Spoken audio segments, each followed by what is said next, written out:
Hello, my dear overthinkers of Earth. I appreciate you being here. I'm Katara Lilith, and tonight is Halloween. But we're not talking about trick-or-treating.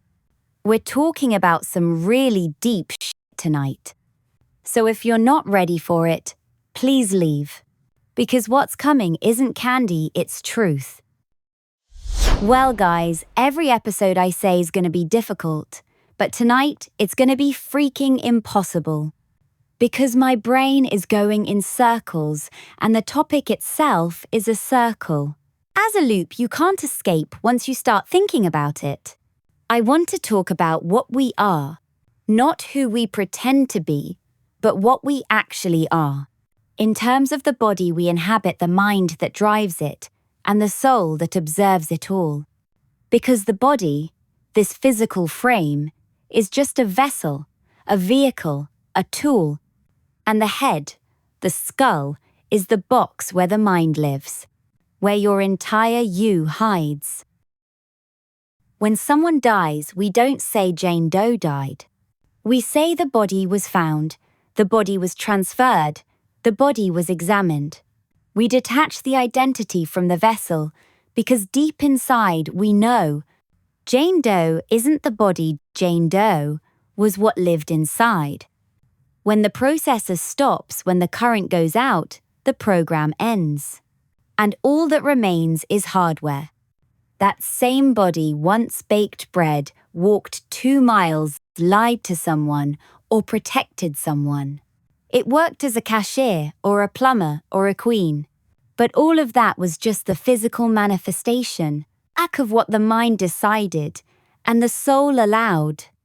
So yes, we have to take care of our bodies. You take your car to the car wash. You change the oil. So I take my Bentley through rituals. Food, rest, prayer, not because I'm obsessed, but because I've smoked for 30 years. I've punished this body with diets that I thought were holy and weren't. Now I pay back the debt. But why do we even say the body? Maybe because when the mind leaves, the eye leaves too. And what's left is the house with no lights on. Every ancient civilization knew that, and every culture had its own way of saying goodbye to the house. Egypt preserved the body so the soul had an address to return to. Greece sent the psyche across the river with coins on the eyes. China kept the conversation going tea for the ancestors' names on wooden tablets. Tibet and Zoroastrians gave the body back to nature. If the soul had already gone, why not let the birds and the wind finish the rest? And then Mexico. Dia de los Muertos isn't about death, it's about continuation. A doorway opening for 2 nights so love can cross back. Families build ofrendas, photos, bread, water, candles, marigolds, because scent and colour are a map, and our dead know the way home. They even write funny calaveras poems to tease death itself. It's their way of saying, we see you but you don't scare us. Now slide that lens to Halloween, the Celtic Samhain. A night when fires burned high to scare the dark, when people disguised themselves. Not to party, but to confuse spirits. Later it became All Hallows Eve, and trick-or-treating became a way of practicing courage. Stepping into the dark and coming back with sweetness. Every tradition from mummies to marigolds whispers the same truth. The you that loves is not the you that dies. Tonight, I got reminded of that again. At 11:55 p.m., October 30th, a friend texted me from Thailand. A coronary report, her man, 33 years old, found dead on the floor of a fitness camp. The report said, the body. But we remember the laugh, the eyes, the sarcasm, the way he made her feel. Grief enters exactly there. It's the brain rebelling against separation. It's selfish and holy, because grief says, I miss what you gave me. I miss how you made me feel. It's love with nowhere to go, so it sits inside and burns. And did you know if there are no pictures, the memory of a person lasts only one generation? That's why monarchs posed for hours, why portraits mattered. It wasn't vanity, it was legacy. A way of saying, remember my face when my name fades. Maybe that's why I write these episodes. It's my way of keeping the faces alive, of healing myself by opening that Pandora box of the mind. My soul, my karma, my purpose, all the people I meet and love and lose and meet again. All of that is the wow, the hum of existence. That's also why I don't go to wakes. I prefer not to see the body. I prefer to keep the memories breathing. I'd rather write about them than stare at what's left of them. Maybe that's my kind of funeral, a microphone instead of a coffin. Yes, sometimes it's too late to start taking care of your body. So stop pouring grease into yourself. Stop drowning in Miller Lite while pretending you're counting calories. Stop numbing pain with what deepens it. And stop taking pills you don't need. I'm not preaching, I'm living it. I still take my muscle relaxers because neurological spasticity can throw me off the bed. But I don't take what numbs my mind. I refuse to give my soul to prescriptions that pay somebody's commission. So go through your day like a detective. Watch what you eat, what you drink, how you talk, what you watch, and ask why. If you eat because you're lonely, let's heal the loneliness, not the hunger. If you drink because you're angry, let's face the anger, not pour beer on it. Your body is not your punishment, it's your messenger. When you listen, it whispers. When you ignore it, screams. And if you've lost someone, and you're still struggling to let go, then stop trying to erase them. Keep them just differently. Pull out the photos. Write down every memory, their favorite joke, the smell that reminds you of them. Start a podcast. Tell those stories. Because their life still has lessons, and maybe your voice is how those lessons travel forward. Write a book, even if no one ever reads it, because writing turns pain into oxygen. Celebrate them. Cook their favorite meal. Light a candle. Say their name out loud. Talk to them like they're still listening.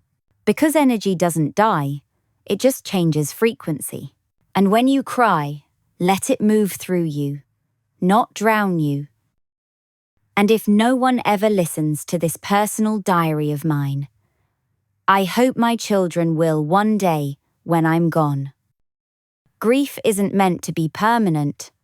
It's meant to be cleansing. Make a ritual once a month. Light something for them. Speak forgiveness, for them and for yourself. Ask for their guidance. Watch how answers come. Love again, because that's what every soul wants for you. You are not betraying them. By living, you are continuing them. You're their next chapter. Boy, my injury changed me.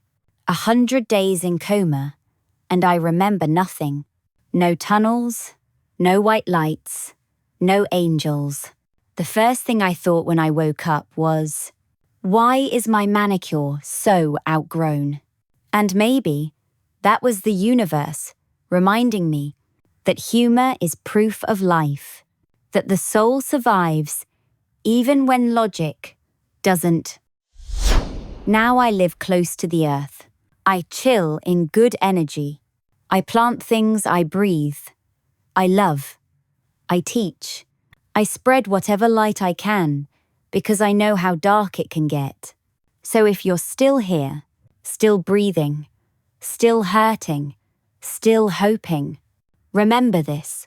The body you live in is temporary, but the mind, the love, the awareness, that's eternal. I'm Katara Lilith, and I am the mind you live in. Today, I want to talk about what we are, not what we do, not what we wear, not what we tell people we are, but what we actually are. Because if you really think about it, who is sitting there right now? Is it you? Or is it your body? Because your body is here, but you might be far, far away. We are born into this body, like pilots into a cockpit, with hundreds of buttons we don't understand.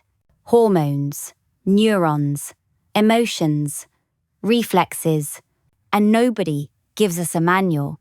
We just start pressing things, trying to figure out what makes us fly and what makes us crash.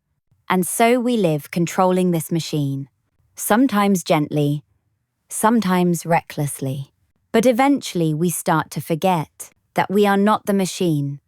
The body is just a vessel, and the head is the box where the mind lives.